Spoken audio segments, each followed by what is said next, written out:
What's up guys, VGReviewUnit here, checking out Defenders of Ardania. Pretty excited for this game, saw it on Xbox Live Marketplace, and got excited whenever I read that it was a revolutionary title of the RTS. You could do defending and attacking, so I thought I'd get it.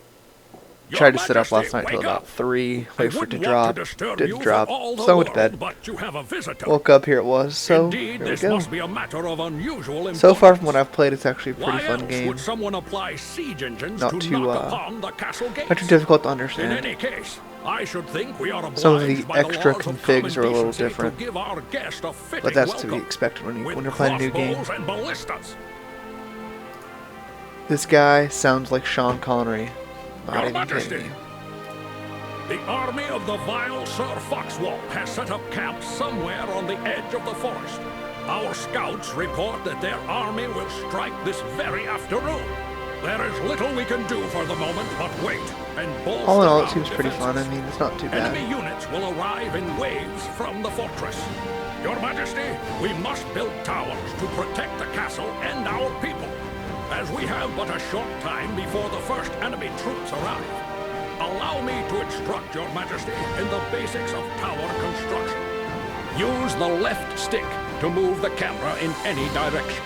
Use the right stick to turn the camera left and right. You can press the left and right sticks to zoom in or out. Graphics aren't too bad. I very mean, useful for positioning towers. to be expected for an arcade game, it's not exactly to toggle the grid. flawless. The grid indicates where you can build a tower and the passages that your units can take. Every Trying to cut it on my field rambling on the here. grid is passable for your units and those of your enemy. You can build towers on the green fields. Safe zones cannot be occupied by any other force. Only the owner of the base can build towers within these areas. White fields decorated What's really cool is this with game tower reminds me icons completely are of also suitable Defense to Grid. build towers on, but until they are green, Actually, they that kind of do builds not upon what I belong loved to about your Defense territory. Grid. Gives me the To ability to increase send your attackers in, and territory, gives me the you must ability build to towers on green strategize fields. my tower A building. new tower Which, as you can see in this increases first your game later on a territory little bit, by that 4 feet it's not in every that direction great. around the tower. To build a tower, navigate over a green field with the cursor, then press the A button. Use the left stick to select the spear thrower tower. Use the A button to build the tower. Build 2 more towers. Here and here. To view the range of a tower, Like, as you can see, I navigate the can't even cursor follow over the that tower. instruction to Excellent. the tutorial very well. It's not my thing, I Nothing guess. of Guess I want to be value is different. without cost. Every tower requires gold. Its value can be seen in the tower menu under the tower. Its cost is deducted from the royal treasury when the tower is built. Your coffers are constantly replenished until the treasury reaches its maximum. Alas, this is a rather slow process. There is also a much more effective way to collect money: destroying enemy soldiers. Every vanquished enemy increases your current wealth by an amount depending on the strength of the unit. Look, Your Majesty, an enemy force is heading our way.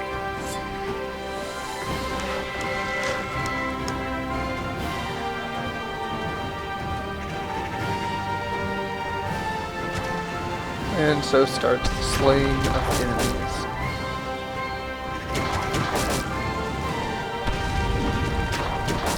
Outstanding! Your Majesty, all you must do is hold out until our armies are ready to launch a counterattack. Build towers as you see fit, and protect the royal castle. And of course, for I spam 2 the A minutes. button to build it. It Press lets me the know that, right oh hey, trigger by the way, to you can't build accelerate anymore time. here.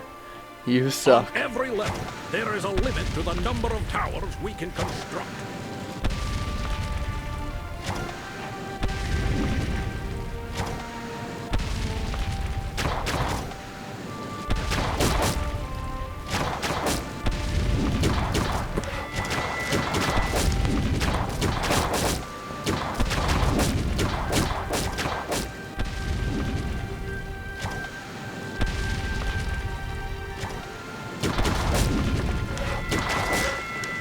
One minute left. So that's where I learned about the pathing. It shows you the path the enemy's taken a very wide arc. I don't really know why, but that's what it does.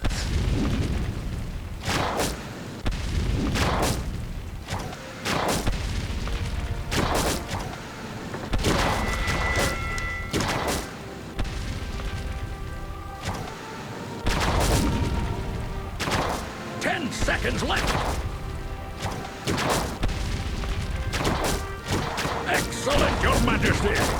Our armies are ready for the counterattack. To destroy the enemy base, we must take it with our soldiers.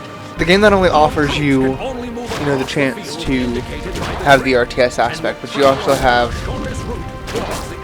not really an RPG aspect, because from what I understand, as in most tower defense games, you're able to upgrade your towers and spend your money, which could be seen as EXP to an extent. So you have the ability to pick and choose your upgrades as you go along in the game. So that's pretty darn cool. Press the D-pad up to assemble a wave. Select the unit you would like to send with the left stick. And I do like the unit choices. It is pretty cool that we're able to send in specific units to do specific things. Press the A button multiple times to place as many units into that wave. If you would like to place different kinds of units in a wave, use the left stick to change between unit types. The first couple times I sent in units, I kind of failed at choosing, but send them against the enemy base. Towards the end, I kind of get the rhythm down for these The number of units specific available at any given time units. is indicated by a counter. If the counter reaches its maximum, you cannot send forth any more troops until the present ones are destroyed or they reach the enemy castle. Press the left bumper to toggle your hit points bar. Press the left bumper again to toggle your enemy's hit points bar. Press the left bumper once more to turn off the hit points bar. Excellent, Your Majesty! Now it is time we strike back at Sir Foxwald. Send units into the enemy's castle until it is destroyed.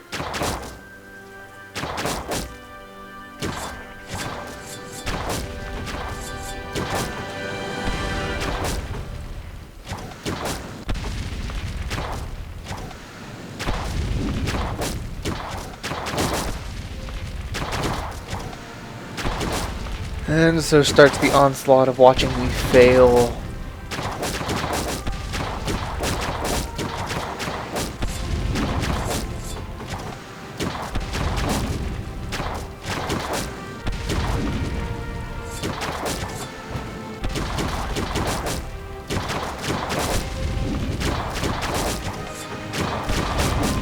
Keep up the good work, Your Majesty!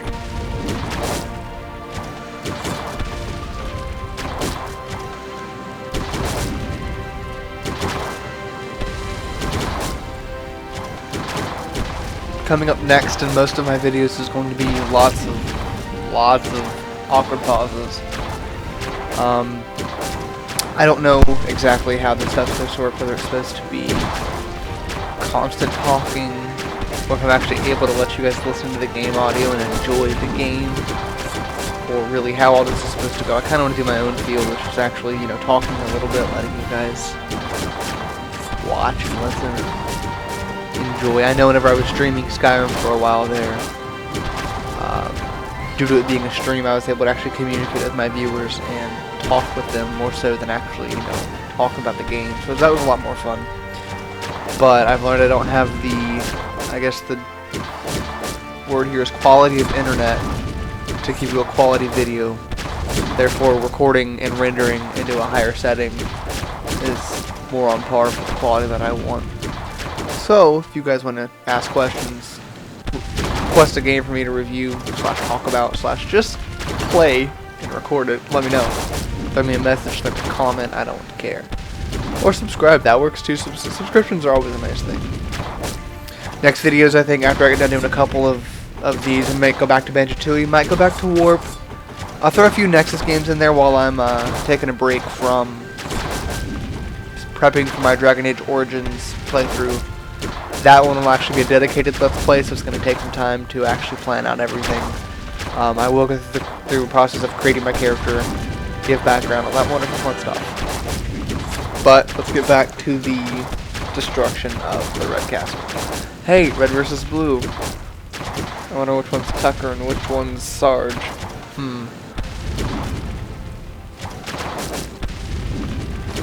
I did learn on this first mission the best thing you can do is throw 2 runners and 3 tanks. Let the runners go ahead, let the tanks walk. Or you can throw 2 warriors and 3 tanks. Let the warriors be a little bit of ahead, take the brunt of the attack while the tanks just like walk straight in, or the clerics. What do you want to call them?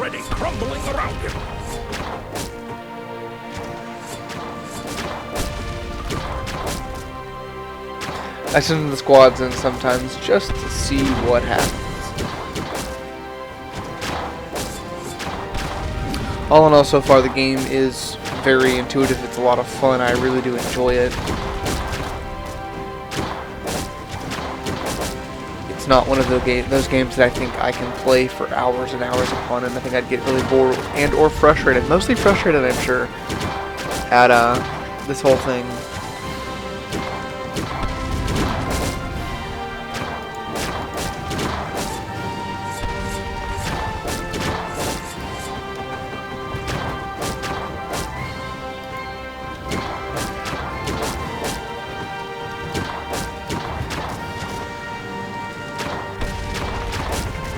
But for the most part, the game is quite fun. I'm sure it's going to be fun online. That'll probably be the next bit I record, is some online gameplay of me failing. It'll be fun to watch. Trust me. I know.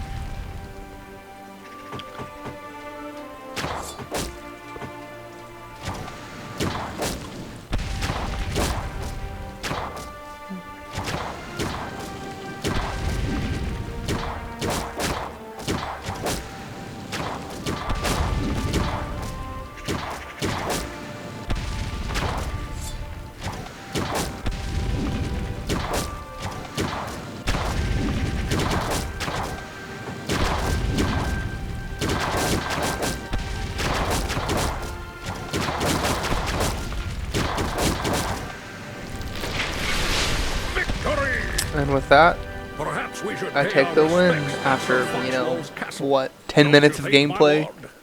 Since he sent us such a fine array of no, probably more like 11. But next up in the next video, as I said, will be some online gameplay, possibly another match or 2 of the campaign. Next will become a couple of Dragon Age beginning playthroughs, possibly just a couple, you know, here and there missions. A couple other random videos. I'm going to add a process of how I do everything. But once again, thanks for listening. This is VGReviewUnit, launching a website at VGReviewUnit.com here in the next couple of days. Hope to see you guys again soon. Thanks for listening.